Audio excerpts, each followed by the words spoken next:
Si vous n'aimez pas l'architecture, aimez au moins la culture. www.misteremma.com. Art Tendance People.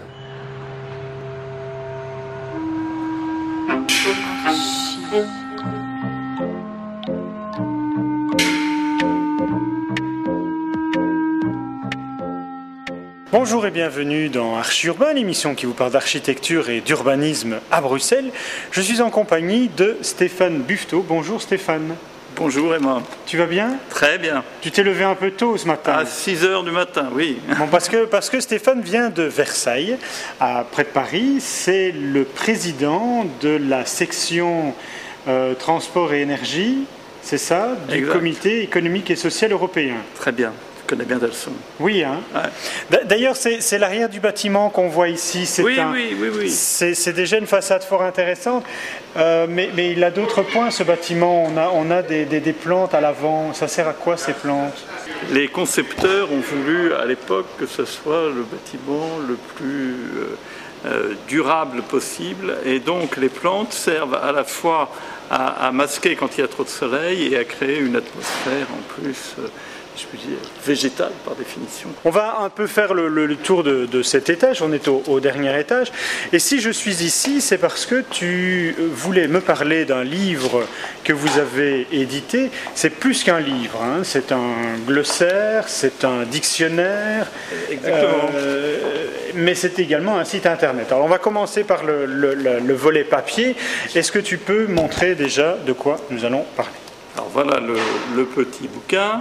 Je vais l'ouvrir pour qu'on voit comment... Oui, parce que c'est ça qui est intéressant. Donc, ça s'appelle comment déjà? Ça s'appelle, en français, parlons construction durable, et en anglais, Let's Speak Sustainable Construction. Et donc, en fait, qu'est-ce que vous avez fait? Vous avez repris tous les termes. On a essayé de reprendre, en tout cas, les termes les plus importants qui sont utilisés par notamment les professionnels du bâtiment en matière, justement, de construction dite durable. Oui. Soutenable. Et donc, et c'est à l'usage à la fois du public, à la fois des professionnels, des compagnons du bâtiment, des architectes, de tous ceux qui ont à intervenir. Et donc, le support papier, les termes sont en français, en anglais, en allemand et en espagnol. Il y a une petite illustration pour chacun des termes. Et donc, c'est un outil pratique, en fait. C'est un outil pratique, mais donc, on est bien d'accord que vous avez repris un terme. Vous l'avez traduit dans les 4 langues qu'on vient de dire, mais vous n'avez pas simplement traduit le mot, vous avez également donné une définition précise pour chacun des termes, pour que dans toutes les langues et dans tous les pays de l'Europe, on parle de la même chose par rapport à un sujet bien spécifique ou par rapport à une donnée, par rapport à un matériau bien spécifique. C'était exactement le principe. Alors, bien sûr, on ne l'a pas fait tout seul, hein. On l'a fait avec le Conseil des architectes d'Europe, d'une part, donc des professionnels de la conception architecturale, et d'autre part avec la plateforme European Concrete, donc des fournisseurs de matériaux pour la construction. D'accord. Alors bien entendu, les définitions ont été travaillées. Ça a été un travail assez long, parce qu'entre experts, bien entendu, il y a toujours des petites nuances, des petites différences de définition.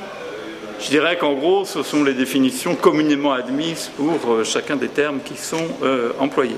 Alors bien entendu, on a quand même des gens qui nous appellent, qui nous envoient un mail, « Ah, mais là, je ne suis pas tout à fait d'accord, il y a une petite nuance à apporter. » C'est des querelles d'experts, mais voilà. Oui. C'est ça, parce qu'il y a également la difficulté de se dire qu'il y a des choses qui peuvent exister dans le nord de l'Europe qui n'existent pas spécifiquement dans le sud de l'Europe non plus. Alors, c'est vrai, et il y a des technologies qui sont développées dans certains pays qui ne le sont pas dans d'autres, qui sont développées dans certains corps de métier qui ne le sont pas dans d'autres. En même temps, parce qu'on n'a pas les mêmes besoins non plus. On n'a pas les mêmes besoins. Entre la Norvège et l'Italie, je suppose que... On n'a pas les mêmes besoins, encore que les techniques d'isolation, elles sont bonnes contre le froid et également contre la chaleur. Et c'est probablement des adaptations à faire. En gros, les techniques sont plutôt plus utilisées dans certaines parties de l'Europe et plus dans d'autres. Il est certain que l'énergie solaire, on aura plus tendance à en faire usage dans le sud de l'Europe que dans le nord, encore que elle marche principalement avec la lumière plus qu'avec l'ensoleillement. Et donc, deuxième problème, c'est que ce sont des technologies, par définition, évolutives. Il y en a d'autres qui vont sans doute arriver sur le marché ou en expérimentation. Et en fait, c'est un outil qu'il faudra probablement, certainement, remettre à jour à terme défini, puisque, Dieu merci, ça évolue. Je propose qu'on aille voir Sébastien Moreno, qui est architecte ici en Belgique, que j'avais rencontré il y a quelques années d'ici, à l'époque où on ne parlait absolument pas passif, c'était vraiment les tout débuts. Depuis lors, tous les architectes que je rencontre me parlent de passivité. On va aller lui demander simplement, pour lui, quelle est l'évolution du marché. Excellente idée. Sébastien, bonjour. Bonjour. Tu vas bien? Oui, et toi? Je vais très très bien. Alors, on s'est vu il y a déjà quelques années d'ici, tu étais la première personne à me parler de passif à l'époque.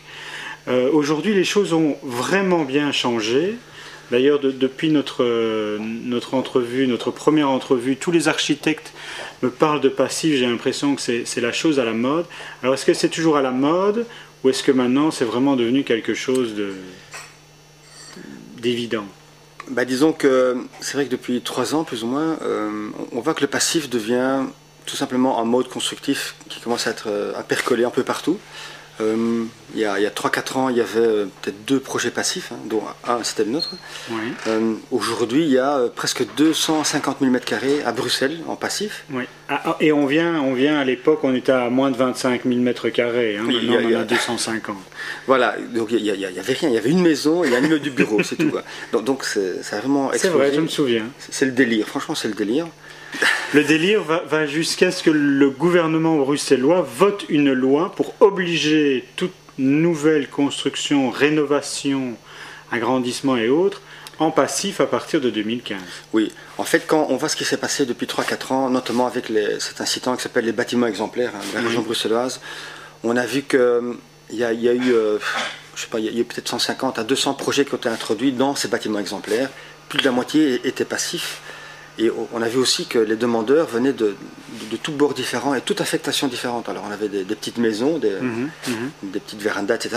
Et puis des bâtiments gigantesques. Il y a même un hôpital, il y a un immeuble de bureaux, école, CPS, crèche. Donc ça va vraiment dans tous les sens. On a vu des promoteurs, des privés, des communes. Et année après année, en 2011, il y a encore eu un appel, c'est un bâtiment exemplaire. On voit qu'il y a de plus en plus de gens qui répondent. Et alors aussi les gens qui exécutent ces projets, donc c'est des architectes, des entrepreneurs.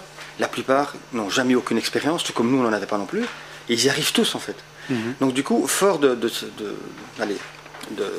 cette expérience qui marche vraiment de manière incroyable, quoi. On a vu ça en 4 ans, et bien le gouvernement s'est dit, donc l'ensemble du gouvernement a dit, écoutez, on a une PEB en région bruxelloise, comme les autres communes. Quoi c'est la performance énergétique des bâtiments, donc oui.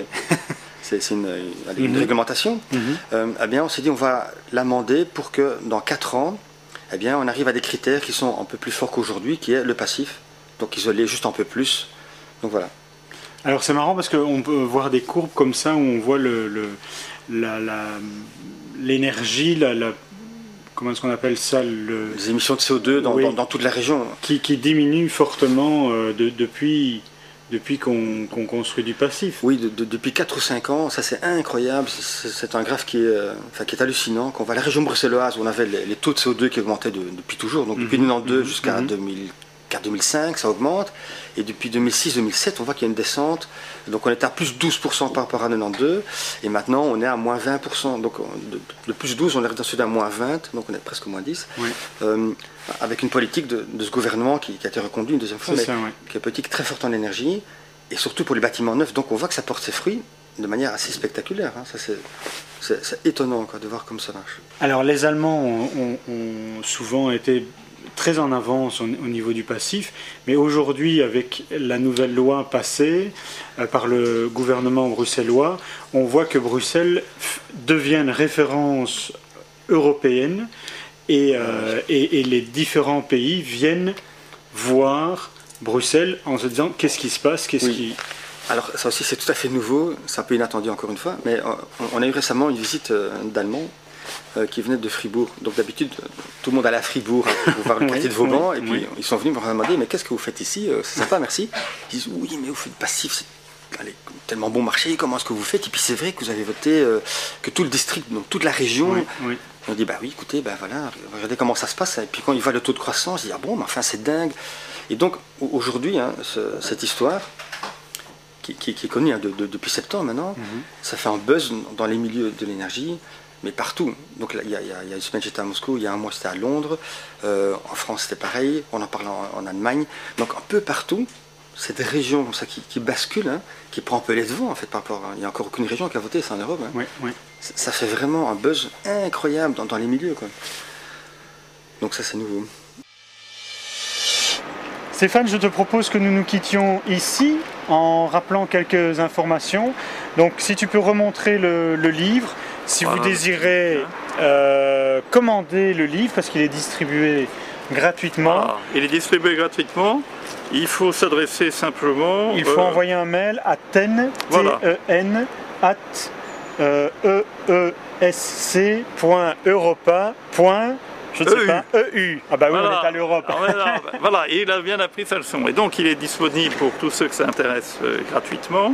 Et puis bien entendu, il sera sur le site. Il est sur le site internet également, www.eesc.europa.eu, sous les publications. Vous pouvez voir l'adresse qui est affichée juste en dessous. Et là, en fait, il est mis à jour et il est dans toutes les langues, puisque l'édition papier, elle, est en français, anglais, allemand et espagnol, et sur le site internet dans les 22 autres langues, enfin dans les 22 langues ou 23 langues de la communauté européenne. Exactement. Stéphane, je te remercie. Vous pouvez voir et revoir cette émission sur www.archiurbain.be. À bientôt. Merci beaucoup, Stéphane. Je t'en prie. Merci à toi. Au revoir.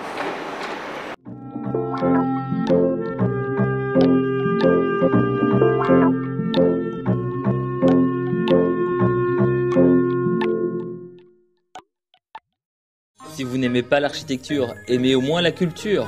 www.misteremma.com. Art Tendance People.